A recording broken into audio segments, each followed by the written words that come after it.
साहिब क्या है, साहिब कैसा होता है, ये सब लोग नहीं जानते। साकटों से पूछेंगे कि साहिब क्या होता है, पूछेंगे उन लोगों से कि साकट क्या हो, साहिब क्या होता है, तो कहेंगे कि हमें ना पता। कल यही बैठ के हम लोग सत्संग जब कर रहे थे, यही बात कर रहे थे कि साहिब आपके भीतर बैठा है। जिस मालिक परमात्मा को हम लोग खोजते हैं, वो मालिक आपके भीतर बैठा है।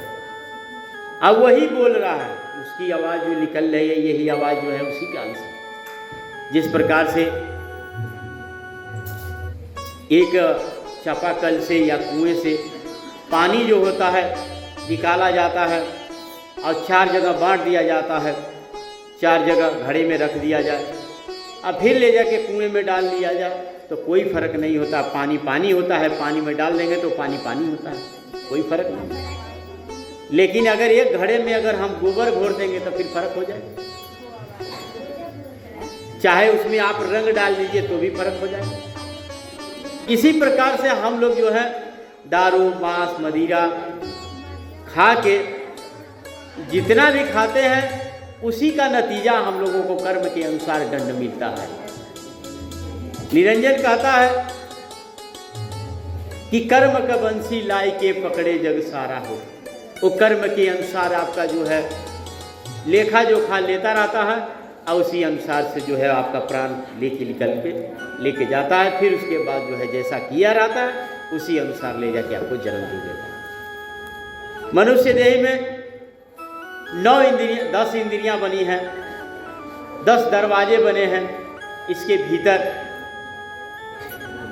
गिन लीजिए 2, 2 4, 2 6, 1 7, 1 8, 1 9। ये 9 दरवाजे हो गए और 10वां जो है इसमें बन।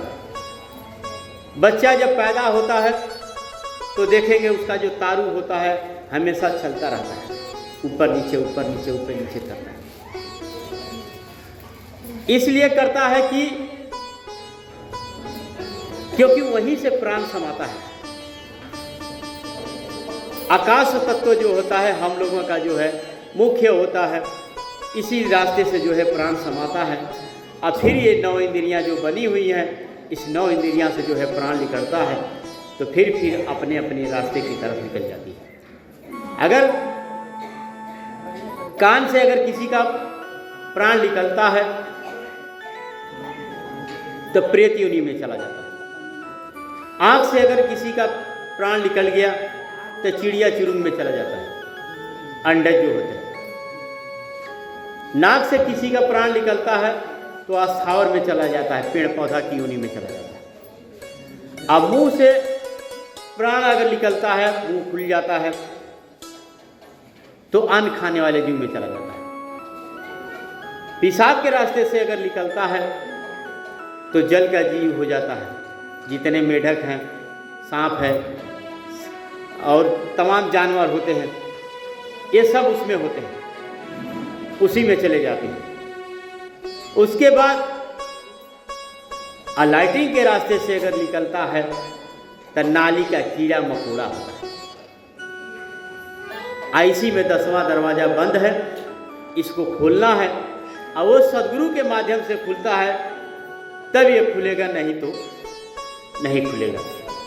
जब सच्चाई आपको नाम मिल जाएगा, सही गुरु मिल जाएगा, तो आपको कहने की जरूरत नहीं पड़ेगी। आपके सारे दुखों का हरण करने वाला वही है, दूसरा कोई नहीं कर सकता। जिस प्रकार से हम आप जितने हैं, चाहे यहाँ के हिंदुस्तान के हों, पाकिस्तान के हो, चाहे कहीं का भी हो, ये जो आवाज़ हमारी निकल रही है वही बोल रहा है, उसकी इतनी कृपा होती है। आप लोग एक भजन भी सुनते हैं कि नाम है तेरा पालनहारा, जिनकी महिमा इतनी सुंदर वो कितना सुंदर होगा। हे मालिक, हे परमात्मा, तेरा नाम है पालनहारा, इसी में बैठा है, वही बैठ के बोल रहा है। जिनकी महिमा इतनी सुंदर, मैंने शरीर इतना सुंदर बनाया है, इतनी बढ़िया सुंदर अपने आप को जब आईने में देखते हैं तो बड़े प्रसन्न करते हैं कि वाह क्या बात है, अपने आप को देखते हैं। आप दूसरे को दिखाने के लिए जो है हमारे देश का सेंट मारते हो, क्रीम लगाते हो, पाउडर लगाते हो, दूसरे को दिखाने के लिए। जिनकी महिमा इतनी सुंदर, इतना सुंदर बनाया, वो कितना सुंदर होगा, वो कितना सुंदर होगा जिसका बखान अगर हम करें तो भी हमारे लिए कम। आप उन्हें पकड़िए जिसने हमको बनाया है। माता के गर्भ में मालिक बनाता है, माता के सांस से जो है सारा चीज उसका जुड़ा रहता है, सब चीज उसी के आश्रय से जो है परमात्मा जब 9 महीना तक ले आपको 10 महीना तक ले आपको व्यवस्था भोजन की करके रखते हैं, हर चीज आपको देते रहते हैं। माँ के भोजन से ही भोजन आपको मिलता है। जब उससे भोजन आपको देते हैं तो हाथ गोड़ पैर दे दिए हैं, तो क्या आपकी भोजन की व्यवस्था नहीं करेंगे? क्यों करेंगे? इसलिए आप जो है जंगल चोर बन के नहीं खाना है, बाबागिरी एकदम नहीं करनी है। अपने जगह पे जहाँ है हम मेहनत करेंगे, नमक रोटी खाएंगे, अपने घर रहेंगे, अपने परिवार बच्चे में रहेंगे। लेकिन अगर कोई बाबा कहता है कि नहीं वो तो बाल ब्रह्मचारी नहीं है, वो तो परिवार वाले हैं, तो कह दिए ना कि भाई वो परिवार वाले ही ठीक हमारे लिए हैं। साहेब कहते हैं कि 5 कुतिया राम की करे भजन में भंग, एक एक टुकड़ा डाल के तब करो, तब करना है सत्संग। मान लीजिए हमें नींद लगने लगी, तो जब नींद लगेगी तो फिर तो भजन तो नहीं होगा।